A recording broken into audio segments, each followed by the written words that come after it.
అమ్మా ఏం చేస్తున్నావు అమ్మా నాకు ఈరోజు? ఊతప్పం చేస్తున్నాను చందు.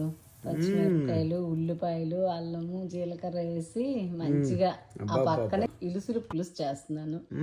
ఇలుసులు పులుసు అంటే ప్రాసెస్ ఎలా చేస్తావమ్మా? ఈ పచ్చి మసాలా కొంచెం ఆడించుకుంటాం. అంటే ఇది రెగ్యులర్ గా పులుసు చేసేలా కాదా? లేదు, అంటే ఎండు మసాలా వేసి చేస్తాము. ఇది పచ్చి మసాలా వేస్తే కొంచెం తిక్కు వస్తుంది. ఓకే.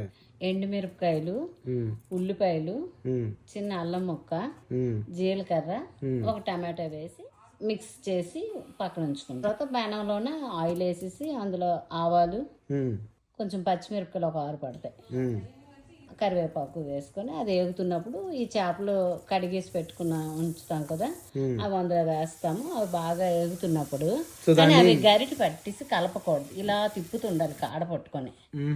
అవి ఈడిపోతాయి ఫిష్, చిన్న చేపలు అవి.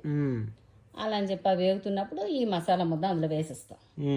అది కూడా ఇలా కళాయి 2 వైపులా పట్టుకొని తిప్పడమే.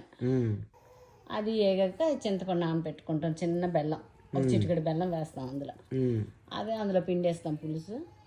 అలా మరుగుతూ ఉంటుంది. ఉప్పు, ఇంకా కొత్తిమీర, స్ప్రింగ్ ఆనియన్స్ అలాంటివన్నీ వేస్తాం. అది చిన్న సిమ్లోన మీడియంలో ఉడికితే అది తొందరగా అయిపోద్ది కూడా. చాలా బాగుంటుంది ఊతప్పంతో ఇలుసులు పులుసు. ఊతప్పంతో ఇలుసులు పులుసు తింటే సూపర్. నోట్లో బ్లాస్టే. నోట్లో బ్లాస్టే.